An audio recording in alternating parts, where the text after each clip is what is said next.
नमस्कार साथीहरु, यस भिडियोमा म तपाईहरुलाई एउटा YouTube च्यानलमा थम्बनेलको आवश्यकता पर्दछ। त्यो थम्बनेल कसरी राम्रो खालको थम्बनेल बनाउन सकिन्छ म यहाँ प्रस्तुत गर्न गइरहेको छु। कृपया यो भिडियो अन्त्यसम्म हेर्दिनु होला र आफ्नो YouTube च्यानलको थम्बनेल एकदमै राम्ररी बनाउनु होला। लागौं अब भिडियोतर्फ। मैले फाइल न्यू क्रिएट गर्दैछु कन्ट्रोल N बाट र YouTube थम्बनेल को साइज हुन्छ जहिले पनि 1280 by 720 साइज रहेको हुन्छ। यहाँ नाम दिन्छु YouTube थम्बनेल, इन्टर गर्छु। त्यसपछि हाम्रो क्यानभास साइज आउँछ यसरी। त्यसपछि म यहाँ रेक्टेंगल टुल लिन्छु U बाट। त्यसपछि यहाँ यसरी बनाउँछु, ड्रा गर्छु, इन्टर थिच्छु, कन्ट्रोल T गर्छु, यसलाई रोटेट गर्छु र यहाँबाट यसरी लान्छु र यसलाई सानो पार्छु र इन्टर गर्छु। त्यसपछि सोही रेक्टेंगललाई अर्कोतिर म यहाँ लान्छु र यसलाई यसरी बेन्ड गराउँछु र यसलाई पनि यसरी रोटेट गराउँछु र हल्का मात्रै निकाल्छु, त्यसलाई इन्टर गर्छु। त्यसपछि रहेको हुन्छ हामीलाई एउटा इमेजको, लगभग यो हाम्रो यति नै कम्पोनेन्ट। त्यसपछि थमाउला यो इमेज ल्याउँदैछु म यहाँ, ड्रप एन्ड ड्र्याग गरे। त्यसपछि म यहाँ ल्याउँछु यसरी,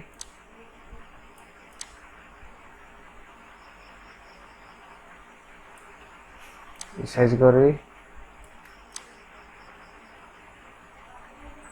इन्टर गरे, यसमा गए, सबभन्दा पछाडि लगे। त्यसपछि यसलाई हल्का इन्क्रिज गरे र यसरी अझै बेन्ड गरे, इन्टर गरे। यसलाई पनि म यतापट्टि भन्दा नि यतापट्टि ल्याएर राखेँ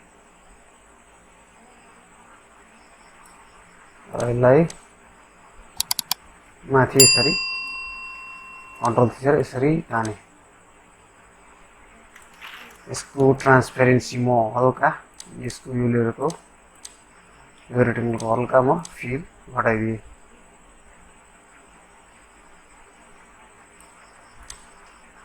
त्यसपछि म यहाँ क्लिक गर्छु, त्यसमाथि अर्को लेयर कन्ट्रोल शिफ्ट N गर्छु, ओके गर्छु। त्यसपछि यहाँबाट म यहाँ देखिराख्नु भएको यहाँबाट म ग्रेडियन्ट भन्ने अप्सन क्लिक गर्छु। त्यसपछि म यहाँबाट स्केल बढाउँछु। जुन कलर लाउनु हुन्छ त्यही कलर अनुसार हुन्छ। यहाँबाट ब्ल्याक एन्ड व्हाइट गर्नु ब्ल्याक एन्ड व्हाइट हुन्छ, सिंगल कलरलाई सिंगल कलर हुन्छ। यहाँबाट तपाई घटाउनु पनि सक्नुहुन्छ। ओके,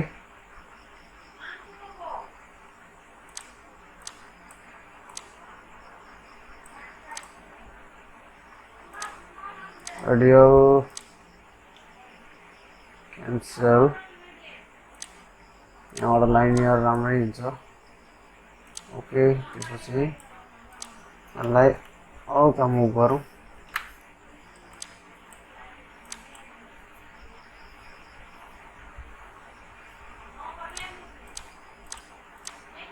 हाम्रो कलर मिक्स भएछ। अब यसलाई चाहिँ म नर्मलबाट तपाईलाई मल्टिप्लाई अनि स्क्रिनमा लैजान्छु। हेर्न सक्नुहुन्छ बिफोर आफ्टर। यहाँबाट कलर चेन्ज पनि गर्न सक्नुहुन्छ।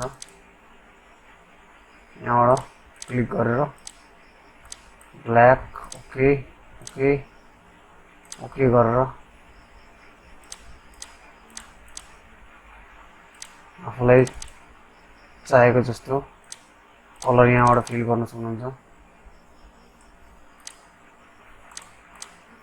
रिभर्स गर्दाखेरि राम्रो देखियो ओके त्यसपछि म यसलाई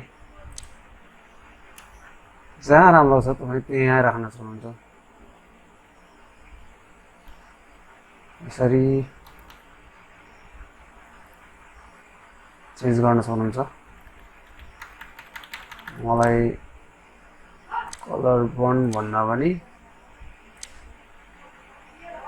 मलाई स्क्रिनमा राम्रो लागेको थियो यसरी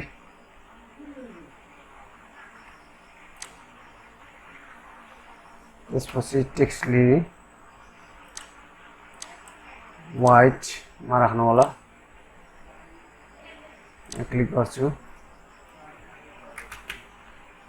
ट्रिप टु प्लिज म यो टुलाई हल्का सानो पार्छु यसरी गर्नुभन्दा कन्ट्रोलले तपाईँ के गर्न सक्नुहुन्छ भने तपाईँ एउटालाई बेग्ला बेग्लै लेयरमा राख्नुहोस्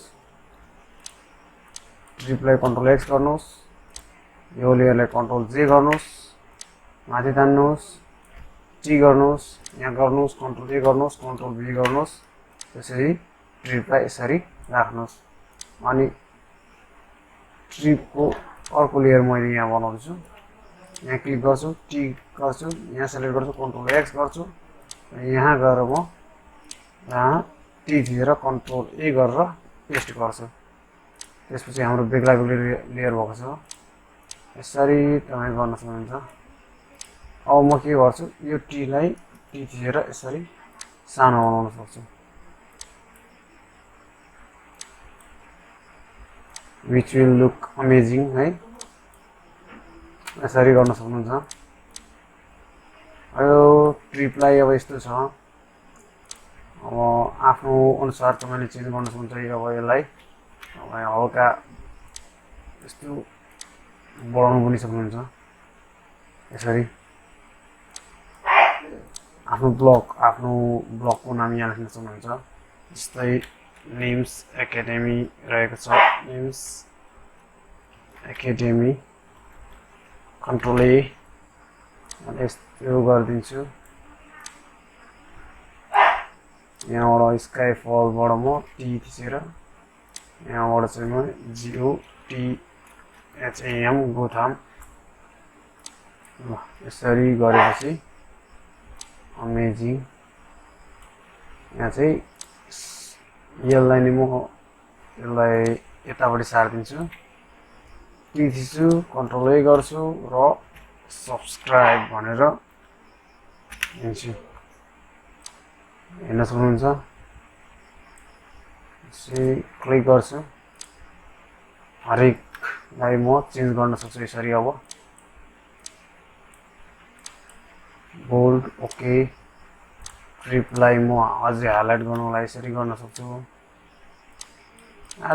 एज यर विस है साथीहरू